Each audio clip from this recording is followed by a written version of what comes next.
संघर्ष करो और दिखाओ कैसे मालो जी को बिना बेहोशी की दवा दिए शराब से दूर रख सकते हो। जोकू काका, आप इनके चक्कर मत पड़िए। अगर इन्हें आपकी चिंता होती तो आपके लिए वो खाना लेकर आते, ना कि शराब। और ऐसे आपके ऊपर इल्जाम भी नहीं लगाते और ना समाज से ऐसे बहिष्कृत करते हैं आपको। जवाब दे सबको, क्योंकि आज हम किसी को जवाब नहीं देंगे। किसी ने ये रेखा पार करने की कोशिश की ना, तो हम ये शराब लेकर चले जाएंगे। नहीं नहीं, क्यों नहीं रेखा पार नहीं करेगा? नहीं तो हम फुलिया के कसम खाए के कह रहे कि हम दंगा मचा के डूब मरेंगे। कौन रेखा पार नहीं करेगा? जोकू काका, आप समझ क्यों नहीं रहे? लोग फंसा रहे हैं आपको। भीम, चुप रहा। तो का अपने संघर्ष पे बहुत भरोसा है ना, तो जैसे ही बोल रहे हैं ना वैसे करो। मालू जी का बिना बेहोश किए, बिना शराब के रख के दिखाओ।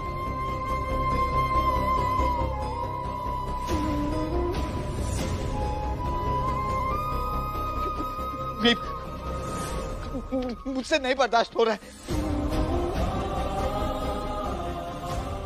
मालू भैया, आज बात आपके दोस्ती के संघर्षों के महत्ता पर आ गई है। आज आपको बर्दाश्त करना ही होगा। भाभी, मैं बहुत कोशिश कर रहा हूँ बर्दाश्त करने की, लेकिन नहीं हो रहा। मैं क्या करूँ?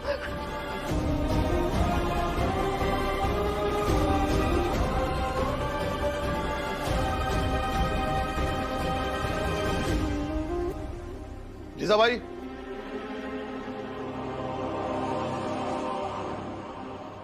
बाहर चलो, कुछ दिखाता हूं। क्या? चलो देखते हैं। टीम के संघर्षों की परीक्षा हो रही है, उसका नतीजा थोड़ी ही देर में निकलेगा। देखते हैं टीम जीतता या हारता है। नींद आ रही है मुझे। ये सब देखने में मुझे मेरा समय बर्बाद नहीं करना। जीजा भाई, देखना तो पड़ेगा ही। मन नहीं है मेरा भी मन नहीं था, लेकिन फिर भी मैं तुम्हारे साथ दरिया किनारे आया, तुम्हारे साथ घूमा, तुम्हारे साथ गोला खाया। इसलिए बिना मन के तुम्हें ही देखना पड़ेगा। हाथ छोड़िए। जीजा भाई, हाथ छुड़ाने की कोशिश मत करना, देखना तो पड़ेगा ही। ठीक है, चलो देखते क्या दिखाना चाहते हो। चलो। भूख लगी है। बैठो बैठो। खाना। बैठो जोकू, हम अभी लेके आवत है खाना। अभी लावत है। खाए कर दे दो, आपको थोड़ी सी भूख लगी, बहुत भूख लगी हमको। जोकू काका, सब्र कीजिए, फुलिया काकी खाना लेकर आ रही है। बहुत भूख लगी हमको, बहुत भूख लगी हमको। दे दो। जोकू, रुक जाओ फुलिया।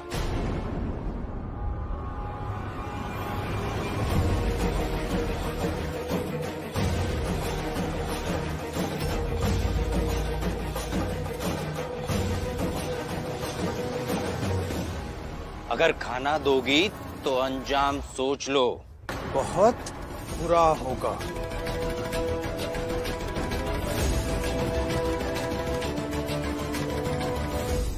इन 4 दिनों तक इसकी जात का कोई भी आदमी इसे खाना पीना नहीं देगा, और जो भी इस सभा का फैसला नहीं मानेगा उसे हमेशा हमेशा के लिए समाज से बाहर कर दिया जाएगा। पति के साथ समाज से बाहर निकाल दिया जाना हमका मंजूर है, लेकिन पति के इसे भूखा देखना वो मंजूर नहीं है। तो फिर आओ ना, आओ, रेखा को पार करके आओ।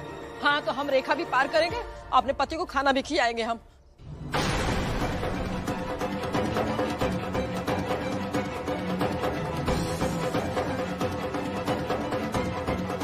जीजा भाई, हमारे रास्ते से हट जाओ। क्या कर रही हो?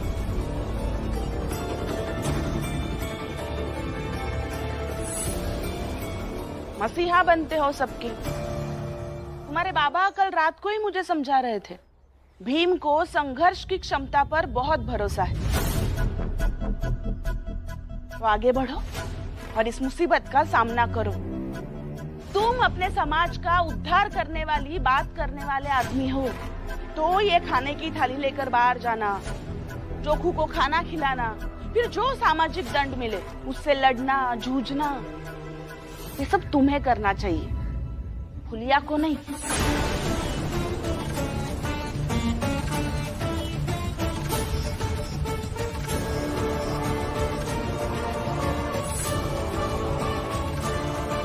हमका देओगे काहे का नहीं देव थोड़ी का।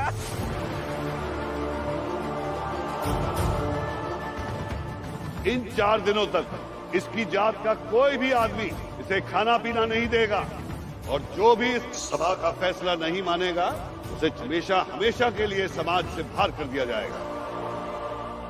भीमराव, क्या सोच रहे हो? थाली लोगे या नहीं? जल्दी फैसला करो। नहीं भीम, कुछ भी करने से पहले ये सोच लेना, क्योंकि ये सब यही चाहते हैं कि तुम किसी भी तरह उनके नियम और फैसले के खिलाफ जाओ, ताकि वो तुम्हें सामाजिक बहिष्कार के नाम पे परेशान कर सके। मालू जी सही कहते हैं, जोखू के साथ जो कुछ भी हुआ है और जिम्मेदार तुम थोड़े ना हो, तो हम दोनों को हमारी हालत में छोड़ दो, जो भी हुई हम पति पत्नी देख ले। नहीं तो खाना हमका बहुत भूख लगी हमका।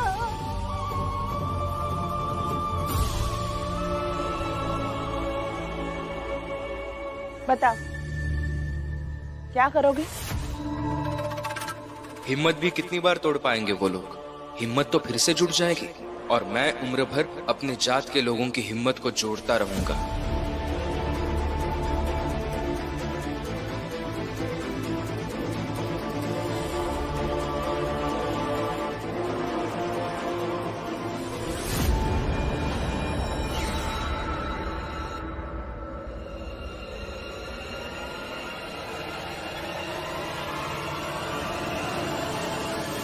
मुझे नहीं लगता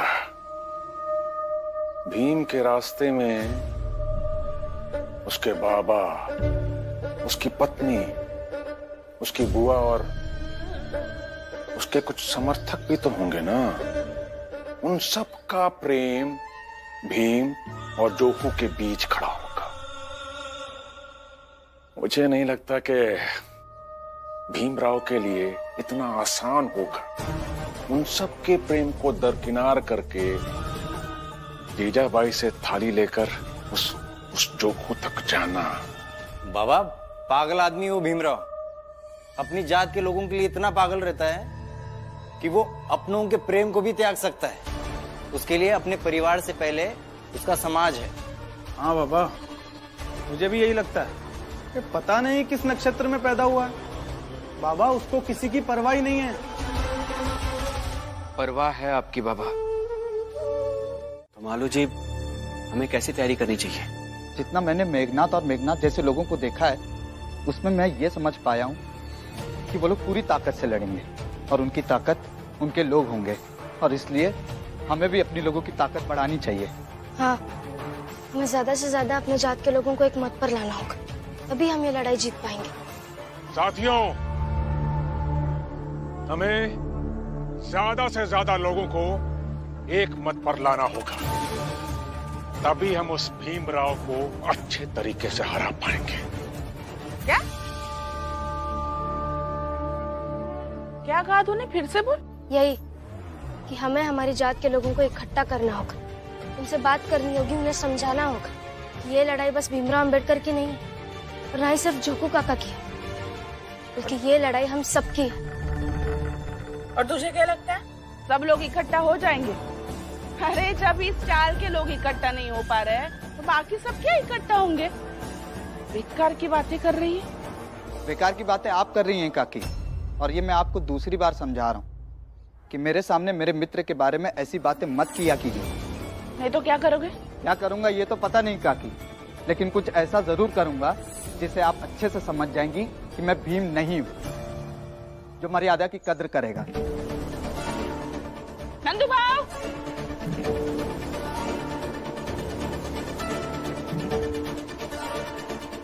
क्या हुआ जीजाबाई? ये आपका भाई मुझे तरीका सिखा रहा है। उस जीजाबाई को तरीका सिखा रहा है जिसे उसके पति, उसका परिवार, उसके बहू बेटे कोई नहीं सिखा पाया। अच्छे से समझा दो इसे। अगर मैं मेरे तरीके से समझाऊंगी तो नतीजा बहुत बुरा होगा। नंदू भाव की बातें मुझे कब समझ में आई जो अब समझ में आएगी? छोड़िए, आपसे बात करना व्यर्थ है। रमा भाभी, आप सबने जो सोचा है सही सोचा है। इसी पे आगे बढ़ते हैं, अपनी जात के लोगों से बात करते हैं।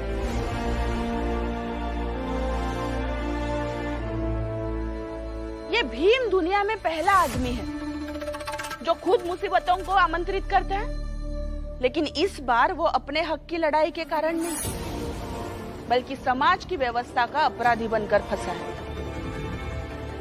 इसलिए इस बार वो विजयी नहीं हो सकता, किसी भी हालत में विजयी नहीं हो सकता।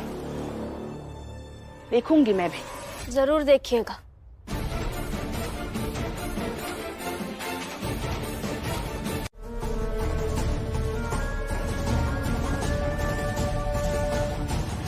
मैं नहीं मानता ऐसे नियमों को।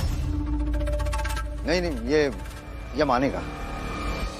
जितना कुछ लिखा है सब मानेगा। गुरुजी, आप कैसी बातें कर रहे हैं? ऐसे नियमों को कोई कैसे मान सकता है? और इसमें से एक भी नियम को मानने का मतलब ये होगा कि हम इन लोगों के अनैतिक कर्मों को बढ़ावा दे रहे हैं। मैं नहीं मानता ऐसे नियमों को। ये तुम्हारी गुरु की आज्ञा है। अब तुम इससे आगे एक शब्द नहीं बोलोगे। सुंदर, अति सुंदर गुरुजी। सही कहते हैं लोग कि शिष्य के साथ गुरु का होना बहुत जरूरी है। धन्यवाद गुरुजी, बहुत बहुत धन्यवाद। चलता हूं मैं। और याद रखना भीमराव, इस कागज में लिखे एक भी नियम टूटे तो सजा मिलेगी। वैसे देखा जाए तो तुम सबकी योजना बहुत अच्छी है, लेकिन ये योजना अपने जात के ज्यादा से ज्यादा लोगों तक पहुंचनी चाहिए और उनसे भीम और झोंकू के बारे में बात करनी चाहिए। आराम से।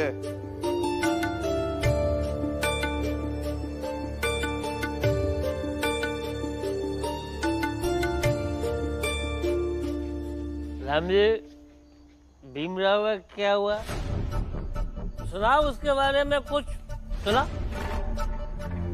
राम जी इतना गंभीर बैठे अपने एक बेटे के साथ, तो इसका मतलब तो यही हुआ ना कि वो दूसरे बेटे के बारे में बात कर रहे हैं। गंभीर तो हो, मगर गर्व भी बहुत हो रहा है।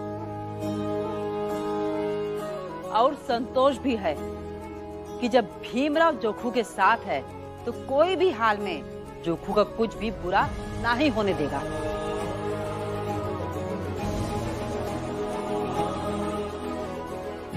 बहुत किस्मत वाले बाप को ऐसा बेटा मिलता है जो ऐसी लड़ाई लड़े। लेकिन ये बात इन लोगों के समझ में नहीं आएगी। अरे क्या लड़ाई लड़ेगा वो? अरे वो जीवन भर भटकता रहेगा। समाज से निष्कासित आदमी कितने दिनों तक जी पाता है कि ये भीमराव जिएगा? देखना एक दिन कहीं न कहीं ये भीमराव भी मरा हुआ मिलेगा। हितेश काका,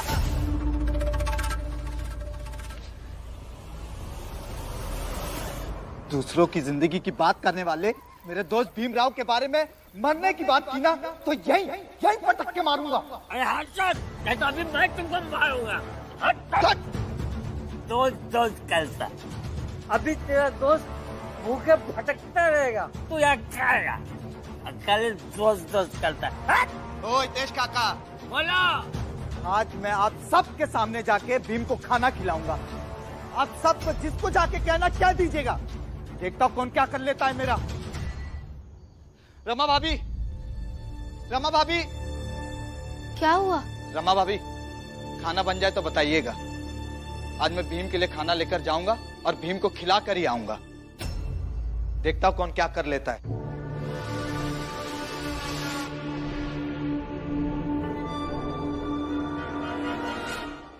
ये मौका सही हाथ लगा है।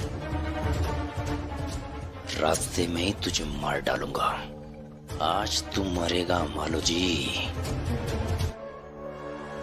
भीम तो इस चाल से निकल चुका है और इस चाल की तरफ से आज मालू जी के लाश के रूप में अपने समाज को कि तू कैसे भीम को खाना खिलाता है और ऊंची जात वालों से बचता है। देखना, बिल्कुल देखना। आज मेरी मित्रता की परीक्षा है तो मैं दूंगा और उसमें उत्तीर्ण भी होकर दिखाऊंगा। मालू जी, अभी ये समय भावुक होने का नहीं है, बल्कि हमें इस बात पर सोचना होगा कि अभी भीम को उनके चंगुल से कैसे छुड़ाया जाए। आनंद भाऊ, सब हो जाएगा। रमा भाभी, आप खाना बना दीजिए बस।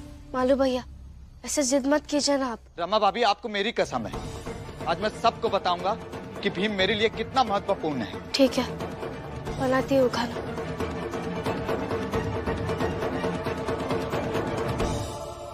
ठीक है, देखते हैं कि आज मालू जी सही सलामत लौट के आता है या नहीं। मालो जी, ये मत करो, नहीं वो लोग फिर से तुम्हें पकड़कर पुराने हिसाब का बदला निकालेंगे। नंदू भाऊ, आप ना बहुत स्वार्थी इंसान हैं। जिस भीम की वजह से आज मैं जिंदा हूं, उसके लिए इतना भी जोखिम नहीं उठा सकता। मित्रता की परख में मैं पीछे रह जाऊं।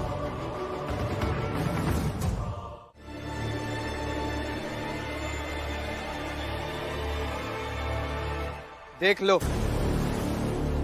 भीम को खाना देने जा रहा हूं और लौट कर भी आऊंगा। रुको जनार्दन, हम लोग भी चलते हैं। पता नहीं ये खुद खाना खा ले और आगे कहे कि हम भीम को खिला दिए, तो हम क्या समझेंगे? हाँ हाँ, चलिए ना, डरता हूँ क्या? मालू जी, तुम किसके चक्कर में पड़े हो? इन लोगों को कुछ समझना ही नहीं है। मगर काका, मुझे तो समझना है। चलिए साथ में, और आप सब लोग सिर्फ देखिएगा, कुछ करिएगा मत। नहीं, कुछ नहीं करेंगे, चलो।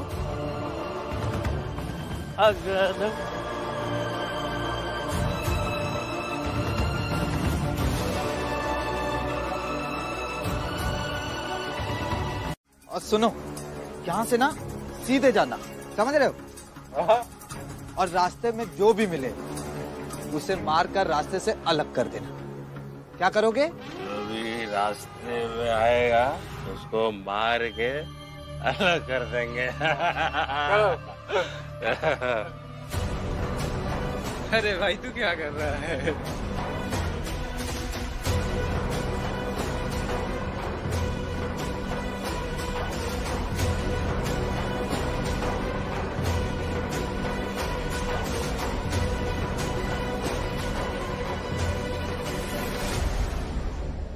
भाऊ, हमें यहीं रुकना चाहिए। वो यहीं आएगा।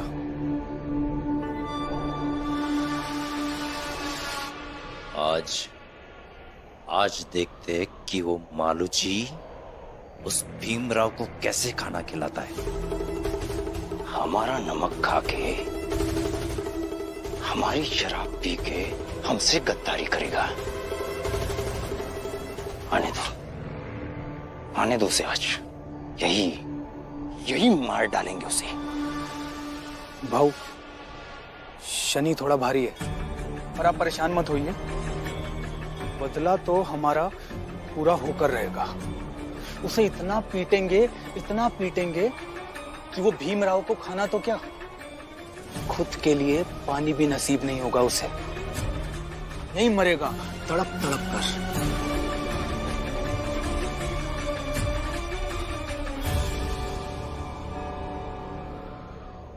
ये दोनों यहाँ क्या कर रहे हैं? इन्हें तो इस वक्त शराब की दुकान पर होना चाहिए था।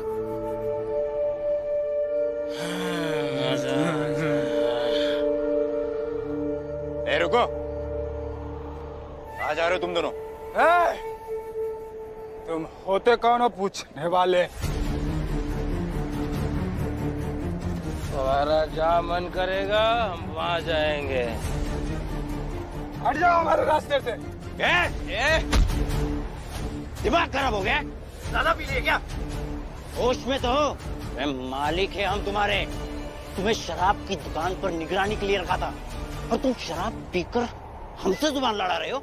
ये लोग ऐसे नहीं मानेंगे। ये लोग ऐसे नहीं मानेंगे।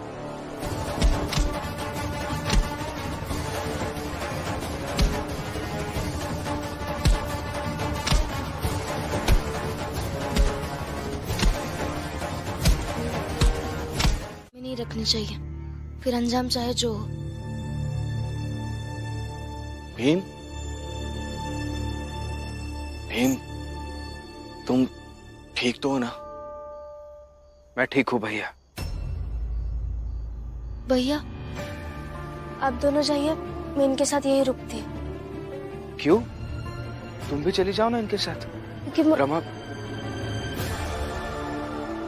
हाँ ठीक है, आपसे 10 कदम दूर ही रहूंगी, आप चिंता मत कीजिए। भैया दीदी आप दोनों जाइए। ठीक है रमा, भीम का ख्याल रखना।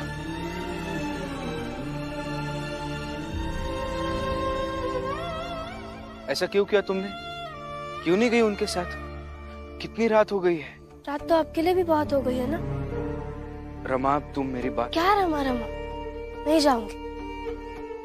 आप चलेंगे तो आपके पीछे पीछे 10 कदम चलूंगी, और अगर बार बार जाने के लिए कहेंगे ना तो लड़ूंगी आपसे।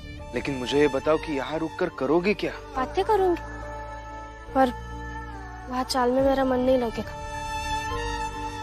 पर आप ऐसे यहाँ सड़क पर रहेंगे तो मैं वहाँ घर में बिस्तर पर कैसे सो सकती हूँ? चाल में जब आप मुझे छोड़कर निकल रहे थे तो आपने कहा था कि मैं तुम्हें अपने जीवन के हर संघर्षों में साथ नहीं लेकर जा सकता, मगर संघर्षों के बीच में जो विश्राम का समय है उसमें तो मैं आपके साथ रह सकती हूँ ना। क्या उसके लिए भी कोई जगह नहीं है? अरे कैसी बातें कर रही हो? तुम्हारी जगह तो हर समय है।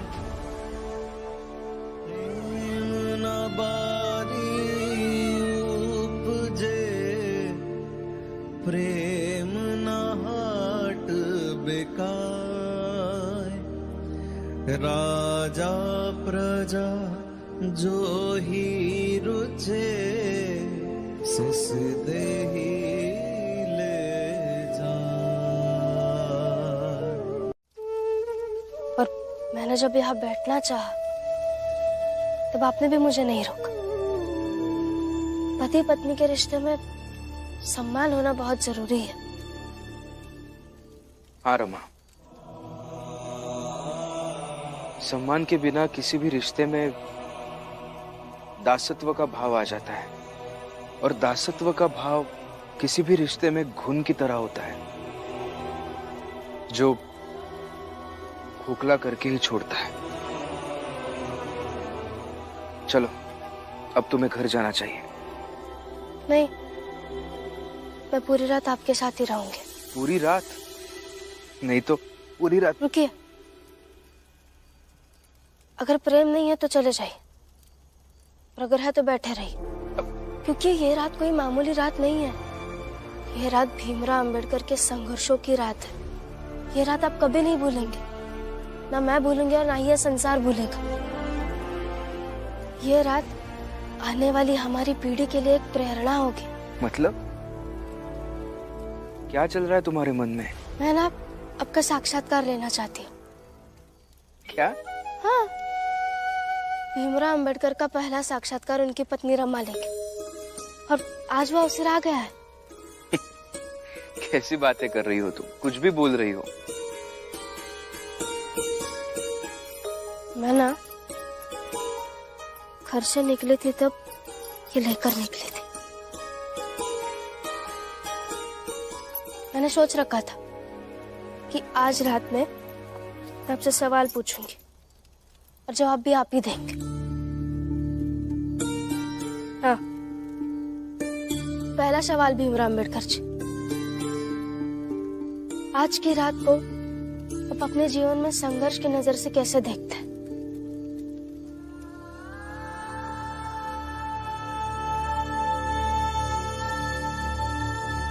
बताइए ना। मेरे जीवन में सबसे कमजोर 2 क्षण रहे हैं। एक क्षण वो था जब मेरी आई भीमाबाई ने मेरे सामने दम तोड़ दिया,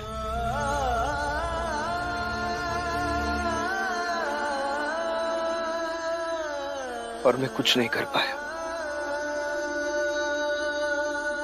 और दूसरा क्षण आज है जो मेरी पत्नी मेरे सामने है लेकिन दूर बैठी है। चाहकर भी मैं उसके पास नहीं जा सकता। बाबा छोटे को पिटवाया, महिपाल को। बाबा मैं उससे छोड़ूंगा नहीं, जान ले लूंगा मैं उससे। शिशुपाल शांत हो जाओ, शांत हो जाओ। अपने गुस्से को काबू में रखना सीखो। अगर मैंने मान भी लिया कि तेरा अंदाजा सही है, तो भी कैसे साबित करेगा कि वो मालोजी ही था? बेटा, जो बात साबित नहीं कर सकते उस पर विचार करने का कुछ फायदा नहीं।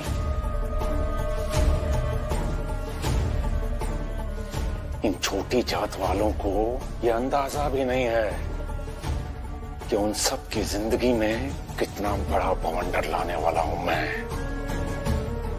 एक काम कर, तू अपने सारे आदमियों को तैयार रख, हुँ? किसी भी तरह की लड़ाई लड़ने के लिए। बाबा, तैयारी तो भीमराव और उसकी जात वालों ने की है। गुरुजी। भीम, बहुत बड़ी समस्या खड़ी हुई। क्या हुआ गुरुजी? प्रशासन वाले दमनकारी नीति से सबको मारकर भगा रहे हैं। क्या? ये गलत है गुरुजी। प्रशासन के लोग हमारे लोगों को इस तरह से मार नहीं सकते। ये तो हमारे लोगों के साथ जाति है, अन्याय हो रहा है।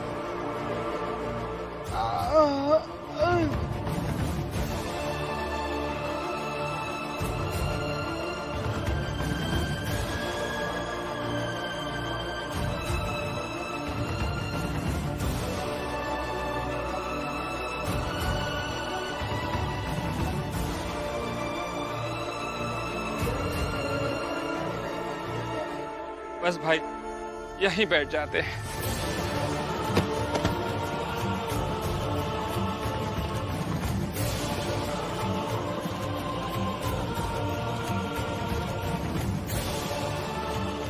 भीम, हमें ये लड़ाई रोकनी होगी, नहीं तो सब घायल हो जाएंगे।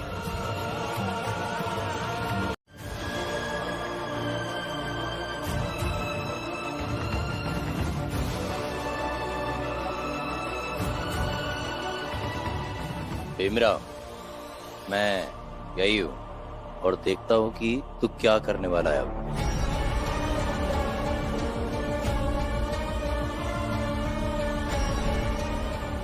दीपक! दीपक! भीम! भीम! भीम! भीम! भीम, दीपक कहीं नहीं मिल रहा है। पता नहीं कहाँ गया होगा। दीपक तो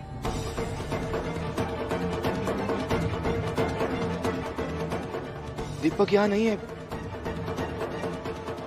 कहाँ है दीपक? मुझे क्या पूछ रहा है? जाके ढूंढ। काकी आप घबराइए मत, आइए ढूंढते हैं दीपक को।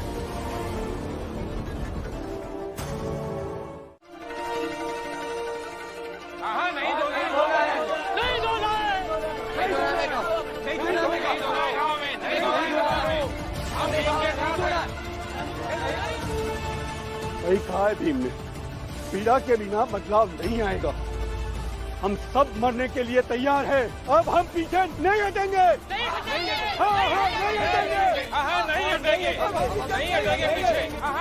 नहीं हटेंगे। हाँ जाओ फिर, आगे बढ़ो और तब तक मार खाओ जब तक तुम सब मर नहीं जाते। जीजा भाई, दवा तो मेरे लिए लाई थी ना, लेकिन देखो सब उठकर फिर से लड़ने के लिए तैयार हो गए।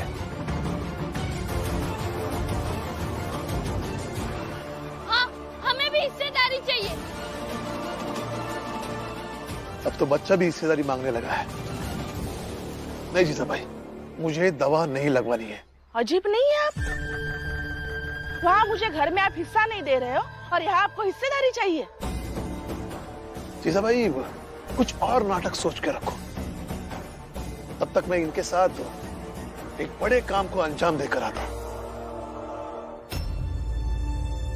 और आप सब सोच लीजिए, अगर ऐसे ही गए तो जान का खतरा है। अब हम जान देने से नहीं डरते। नहीं डरते, नहीं डरते, नहीं डरते, नहीं डरते, नहीं डरते, नहीं डरते। लेकिन मैं तो डरता हूं ना।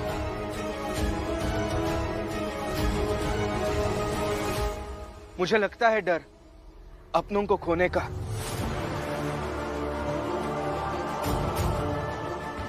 देखिए, हम अपनी बात मनवाने का रास्ता बदलेंगे। आप लोग कहीं मत जाइए, यहीं बैठे रहिए, अपने अपने घाव धुलवा लीजिए और दवा लगा लीजिए।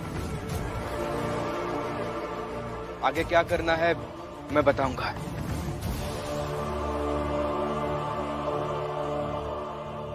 क्या करने वाला है भीमराव? आप ऐसे ही पूछेंगे और मैं बता दूंगा क्या करने वाला हूं। सोचिए, नहीं तो देखिए, देखिए आगे क्या होता है। रमा, सबके घाव धुलवा कर दवा लगा दो।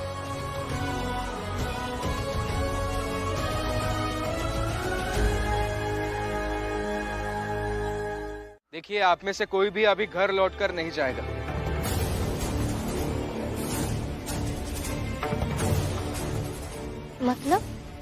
मतलब हम प्रशासन से और प्रशासन के लाठी डंडे से सीधे सीधे मुकाबला नहीं कर पाएंगे, तो हम घर नहीं जाएंगे, बस ऐसे ही रास्तों पर भटकते रहेंगे। लो, और एक महान बात की है आपके भीम ने। एक बात सब लोग साफ साफ समझिए, इसे चाल से बाहर निकाल दिया गया है ना, इसलिए ये आप सबको बाहर निकलने के लिए कह रहा है। आई, ऐसा कुछ भी नहीं है, बल्कि प्रशासन के लिए ये बड़ी समस्या हो जाएगी कि एक जात के विशेष लोग घर जा ही नहीं रहे, सड़क पर ही रह रहे। हाँ, और कोई भी प्रशासन इस अवस्था को झेल नहीं सकता है। सही कह रहे हैं आप। इससे हम अपनी सुरक्षा भी कर पाएंगे और अपनी लड़ाई भी चालू रखेंगे। इसके लिए हमें घूम घूम कर ये संदेश लोगों तक पहुंचाना होगा। लेकिन रास्ते में हमें किसी ने पकड़कर मारा तो खाना मार खाना और घायल होके यही भीम के पास आ जाना। फिर यहाँ तो गर्म पानी भी है, जख्म साफ करने वाली रमा भी है। कोई किसी को नहीं मारेगा। पहले उनकी पूरी बात तो सुनिए। आधी अधूरी तैयारी के साथ आपको कुछ कहने को नहीं कहेंगे। आप बताइए। देखिए, अगर रास्ते में कोई आपको मारने आए तो आप उन्हें उनका नाम पूछ लीजिए। एक बार पूछने से नहीं बताया तो 2 बार पूछ लीजिए, 3 बार पूछ लीजिए। गुस्से में आकर वो अपना नाम बता ही देंगे। फिर नाम सुनने के बाद आप ऐसा कहिए कि मैं अभी के अभी गवर्नर हाउस के बाहर जाकर बताऊंगा कि आप मुझे मारने आ रहे थे। ये सुनकर वो जरूर डर जाएंगे, क्योंकि तब आप अपने अधिकार की बात कर रहे होंगे। क्योंकि ये हमारा अधिकार है कि कोई भी व्यक्ति हमारे साथ ज्यादती नहीं कर सकता।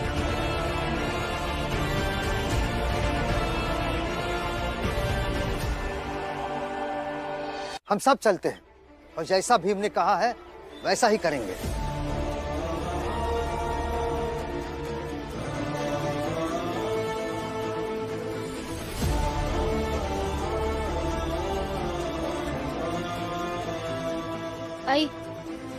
आप चल वापस चले जाइए, क्योंकि मुसीबत के समय मेरे पति जो बताएंगे उस पर आप अमल नहीं करेंगे, और यह खतरा बहुत है। मर जाना पसंद करूंगी, लेकिन भीम के बताए गए तरीके को नहीं अपनाऊंगी।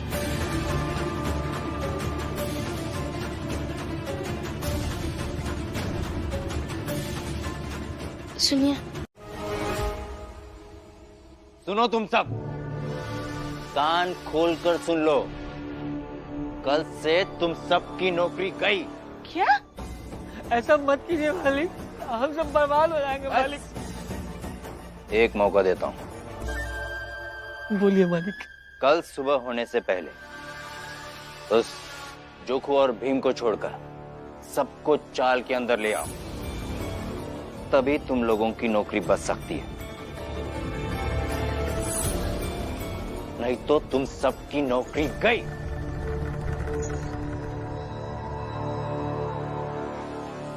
शिशुपाल के धमकाने के बाद ना ये हितेश, जनार्दन, मनोहर और वो जीजाबाई, ये सब लोग जाएंगे उन चौल वालों के पास उन्हें घर वापस लाने।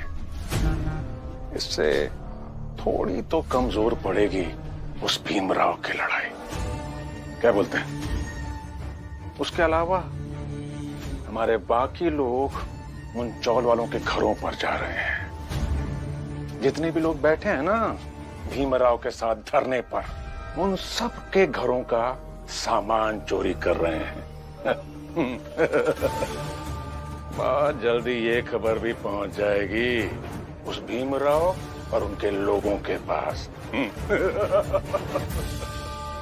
धीरे धीरे रे मना,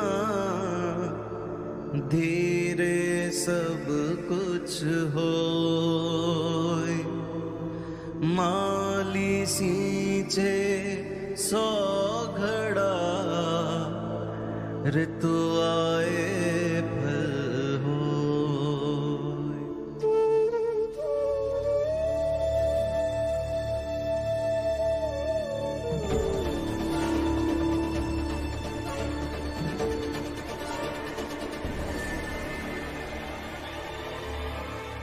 सब वापस चाल चलो।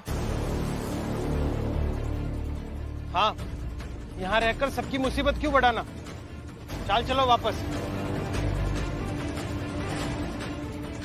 हाँ हाँ चलो, सब वापस चलते हैं। नहीं तो हम सब की नौकरी शिशुपाल खा जाएंगे। चलो।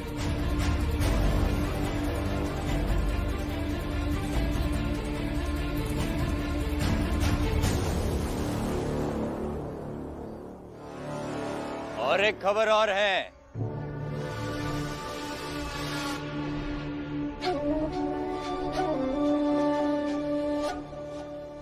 जो जो यहाँ बैठा है उन सबके घर में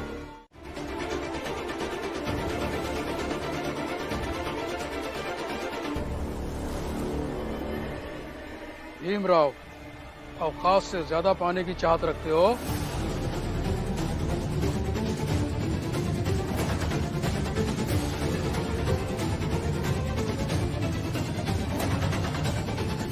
साहब ने कुछ पूछा है, जवाब दो। पहले ये तो पता चले कि सवाल पूछ कौन रहा है, एक सरकारी अधिकारी या ऊंची जात का एक व्यक्ति? क्या फर्क पड़ता है? तुम्हारे सामने जो खड़ा है वो ऊंची जाति का अधिकारी है। अधिकारी की जात नहीं होती, अधिकारी अधिकारी होता है। और जो लोग अपने जात की पहचान लेकर घूमते हैं उन्हें मैं अधिकारी नहीं समझता। जितना पूछा जाए उतना जवाब दो। पहले आप ये तय कीजिए कि आप सवाल कौन बनकर पूछ रहे हैं, फिर मैं जवाब दूंगा।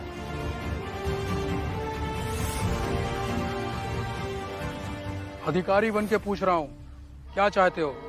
अपनी मांग बोलो। मांग नहीं, हक। हक इस बात का कि जब भी इस समाज में हमारी जात से संबंधित फैसले लिए जाएंगे तब उन फैसलों में हमारी भी हिस्सेदारी हो।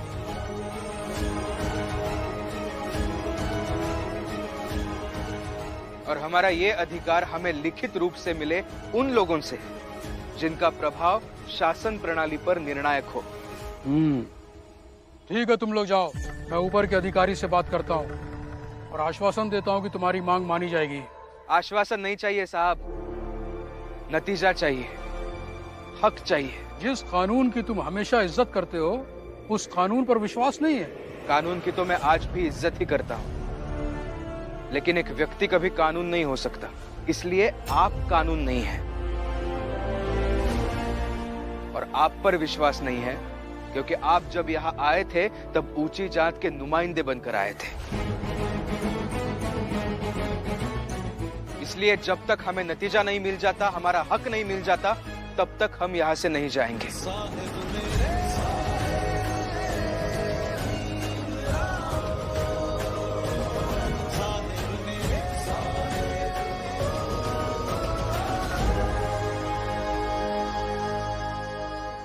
मामूली हो, बातें इतनी बड़ी बड़ी ना करो कि प्रशासन तुम्हारी आवाज सुनने के बजाय तुम्हें गूंगा बनाने का फैसला कर ले।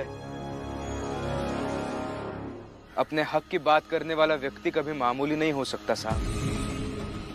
और अगर मैं इतना ही मामूली होता तो आप जैसे बड़े अधिकारी यहाँ मुझसे बात करने क्यों आते हैं? पति भूखा तो पत्नी भी भूखी। हाँ, और अगर मेरा भाई भूखा तो मैं भी भूखा।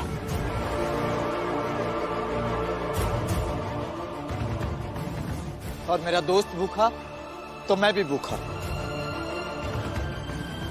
और मैं भी भूखा। मैं भी भूखा। मैं भी भूखी। मैं भी भूखी। हम भी भूखे। मैं भी भूखी। और मैं भी भूखा। मैं भी भूखी। और मैं भी भूखा।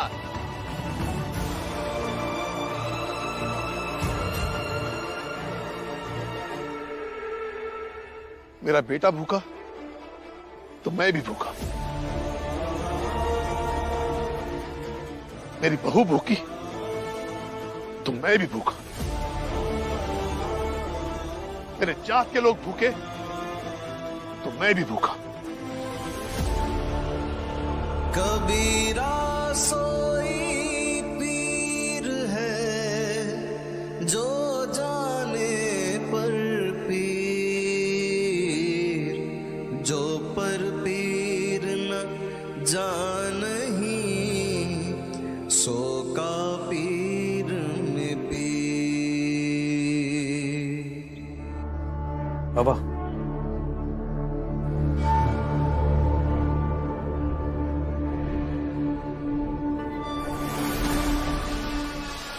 क्या हुआ दरोगा साहब? आपके बड़े अधिकारी ने कुछ किया उस भीमराव के साथ? बताइए ना, क्या हुआ वहां? भीम ने हमसे बात करना उचित नहीं समझा। उसने तो सीधे मांग की कि उससे बात वही करे जो व्यवस्था बदलने में दखल करने का अधिकार रखते हैं। यही तो घमंड है उसका। उसके इसी घमंड को तो तोड़ना है बाबा। हाँ बेटा, वो तो सब बात में देख लेंगे। पहले तो अब ये इंतजार कीजिए कि अधिकारी जो उनसे बड़े अधिकारियों के पास भीम और उसके जात से संबंधित समस्याओं से जुड़ी बात करने गए हैं, वो क्या फैसला लाते हैं। अब तो सब उन पर ही निर्भर करता है। मतलब हमारे हाथ में अब कुछ नहीं है? नहीं जीजा भाई, हम तुम्हारी नौकरी के लिए कुछ नहीं कर सकते। कल भी समझाया था, अब भी समझा रहा हूं।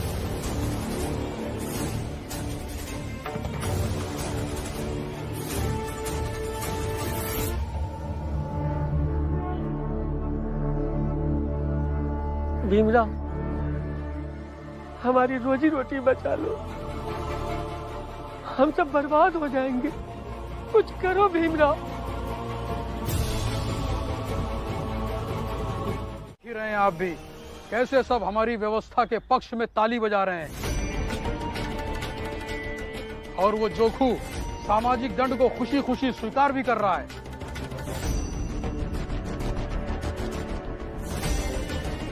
बस दिक्कत तो सिर्फ इस भीमराव की है।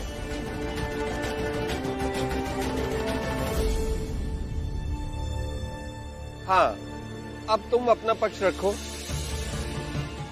सर, मुझे ऐसा लगता है कि हमें इनके समाज में इनके बराबर न्याय का अधिकार मिलना चाहिए।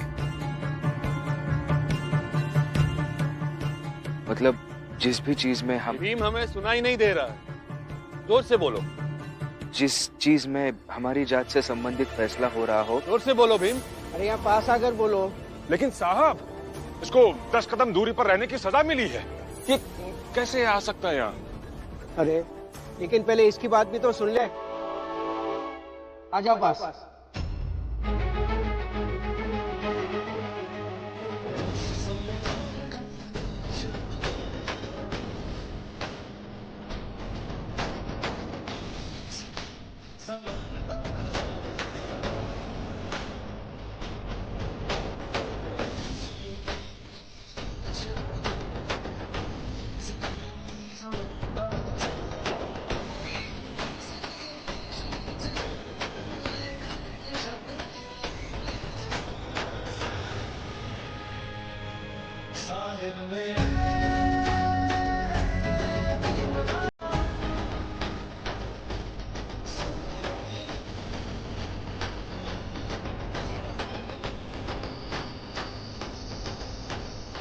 बोलो सर, अब मैं क्या कहना चाह रहा हूँ सुनाई दे रहा है आपको? हाँ हाँ सुनाई दे रहा है, बोलो। लेकिन ऐसे समाज से किनारे रख देंगे तो हम क्या कहना चाहते हैं ये कभी आपको सुनाई नहीं देगा, जैसे अभी आपको कुछ सुनाई नहीं दे रहा था।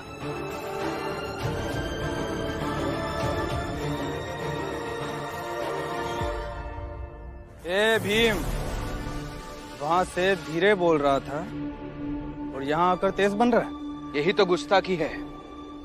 हम थोड़ा बोलना चाहे तो आपको लगता है हम ज्यादा बोल रहे हैं और हमें धीरे बोलना चाहिए। फिर आपको लगता है कि हम ना ही बोले तो ज्यादा अच्छा है। और एक दिन आप हमें समाज के किनारे खड़े कर देते हैं ताकि हमारी आवाज किसी तक पहुंच ना पाए।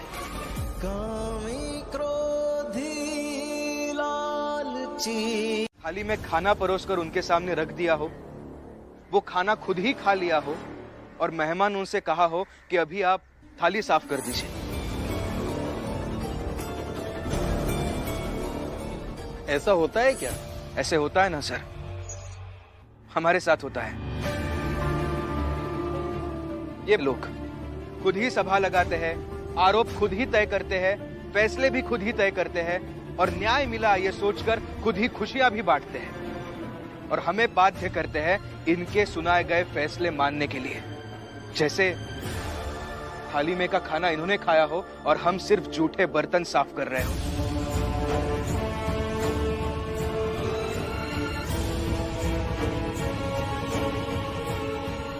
भीमराव, आधारहीन बातें मत करो। आरती नाम की एक लड़की थी हमारे चाल में। ये शोभा काकी है। शोभा काकी आगे आइए। इनकी छोटी बहन। उस आरती को एक अंग्रेज अधिकारी से प्यार हो गया। अंग्रेज अधिकारी को आरती से प्यार नहीं हुआ, लेकिन इसके बावजूद आरती उस अधिकारी के बच्चे की मां बन गई। और फिर इन समाज वालों ने आरती को बदचलन और चरित्रहीन कहना शुरू कर दिया और इनकी बातों की वजह से उस आरती को हमें और हमारी चाल को छोड़कर जाना पड़ा।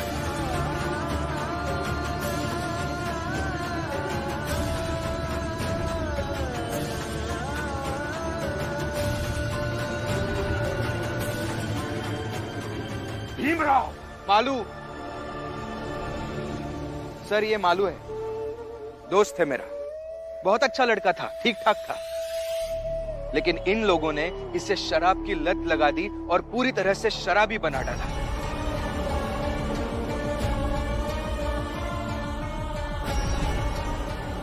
ये हमारे जोखू काका, ये भी अच्छे थे। हमारी चाल में इनकी एक दुकान भी थी, लेकिन इन्होंने दारू की दुकान खोलकर उस दारू की दुकान में इन्हें काम पर रख दिया और फिर इन्हें भी मालू की तरह शराब की लत लगा दी और पूरी तरह से शराबी बना डाला। और फिर एक बार शराब की लालच देकर इनसे चोरी करवाई और फिर उसके बाद सभा लगाकर उस सभा में इन्हें झूठा साबित किया और 4 दिन तक चाल से बाहर रहने की सजा सुना दी।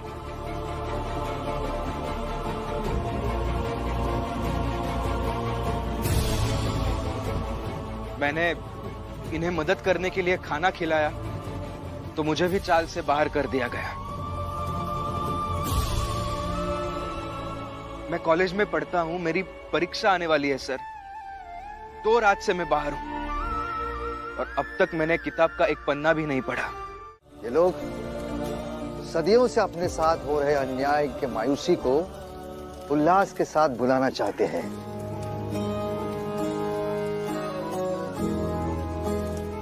इन्हें भुलाने दो, मनाने दो भीम।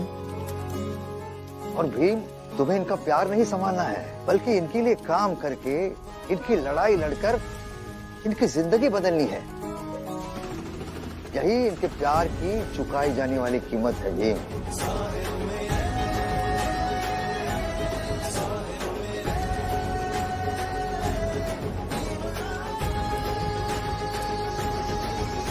तुम अपने जीवन में इतना उच्च पद प्राप्त कर लो कि 14 अप्रैल को आने वाली पीढ़ी तुम्हारे जन्मदिन को न्याय दिवस के रूप में मनाए।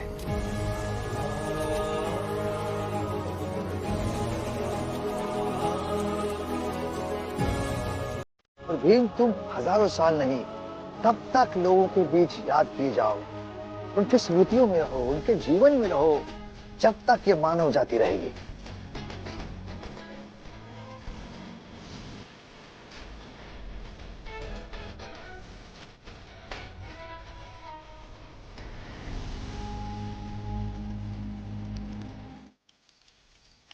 मैं नहीं जानता कि आगे आने वाली पीढ़ियां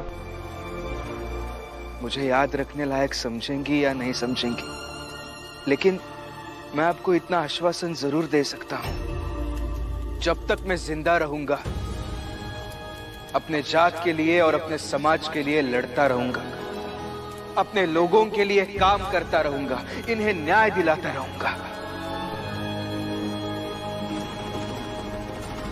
और न्याय हर किसी के लिए सुगम करता रहूंगा।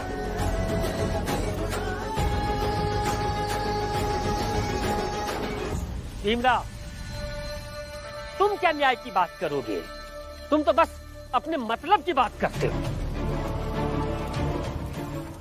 4 लोगों की नौकरी छीनने वाला आपका ये भीम बाकी 4 लोगों के हक के लिए लड़ने की बात कर रहा है।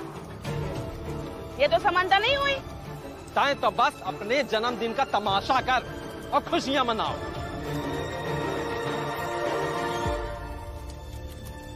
अभी तुम लोगों की भीम के साथ दिक्कत है, इसीलिए तुम लोगों को समझ में नहीं आएगा कि भीम ने तुम लोगों के लिए क्या किया है। लेकिन एक दिन आएगा जब तुम सबको इसका एहसास होगा, और तब देखना तुम्हारे साथ ये पूरा देश भीम का जन्मदिन मनाएगा।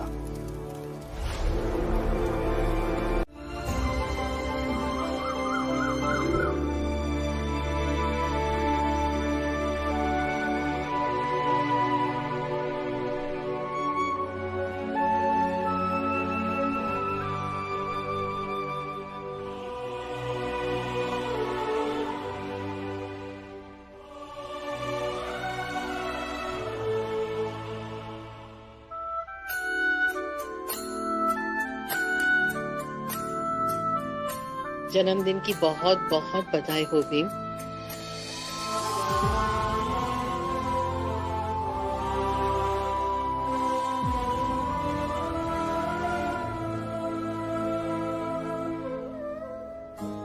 मैंने तो पहले ही इसका नाम सोच रखा है। तू भीमाबाई का बेटा भीम है। इतनी मुश्किलों से तू लड़के आया है, अब अंधेरा छटेगा, रोशनी होगी और हर दिन से जास्ती चमकीला सूरज निकलेगा। कबीरा लोहा एक है, गढ़ने में है फेर, ताही का बख्तर बने,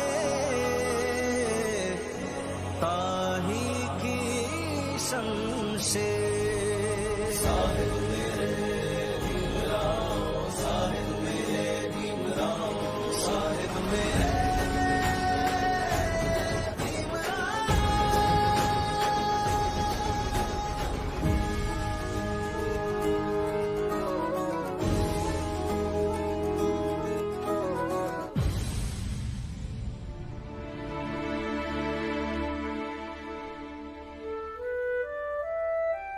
सुनिए, जरा इधर आइए ना, जल्दी आइए।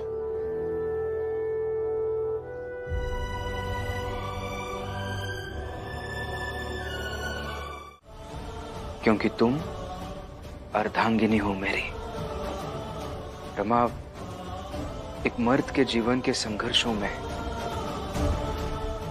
पूरे संसार वाले एक तरफ और उसकी पत्नी एक तरफ होती है।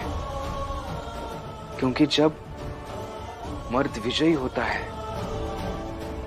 तब संसार के लोग बधाइयां देते हैं, फूल मालाओं से अलंकृत करते हैं। लेकिन पत्नी उसके जीवन की सार्थकता पर गर्व करते हुए प्रेम बरसाती है और उमंगों के फूल खिलाती है। लेकिन जब एक मर्द हारता है तब पूरा संसार नजरें चुराकर भाग जाता है। लेकिन एक पत्नी होती है जो उसके पति के साथ कंधे से कंधा मिलाकर खड़ी होती है। ठीक इसी तरह तुम भी मेरे साथ खड़ी रहती हो रमा, और मेरे जीवन के हर संघर्ष को सलाम करती हो। Thank you. भीम। हाँ। अच्छा, यहाँ पे जन्मदिन मनाया जा रहा है और मैं वहां कब से बुला रहा हूं, लेकिन मुझे ये नहीं पता था कि तुम भाभी के साथ हो। अच्छा ठीक है, वो छोड़ दो। सुनो, तुम जल्दी से जल्दी तैयार हो जाओ और बढ़िया सा भाषण लिख लो। भाषण की क्या? हाँ, आपको तो आदत ही है हर चीज की बारीकी से तैयारी करने की, तो आज अपने जन्मदिन के संबोधन की भी तैयारी कीजिए। क्योंकि ये पूरा समाज ऊंची जात के लोगों का बनाया हुआ है, सामाजिक व्यवस्था उन्होंने बनाई है, तो ताकत भी उनकी है। ये सारा तंत्र उनका बनाया गया है। तो अगर इस समाज में रहकर हमें कुछ बनना है, हमें कुछ बनाना है, तो हमारी एकता हमारी सबसे बड़ी ताकत होनी चाहिए।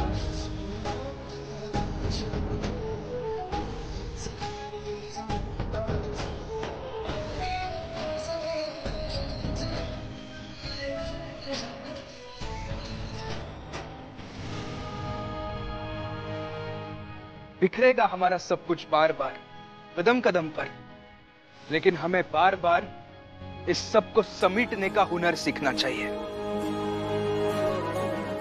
और ये हुनर बस इतना सा है।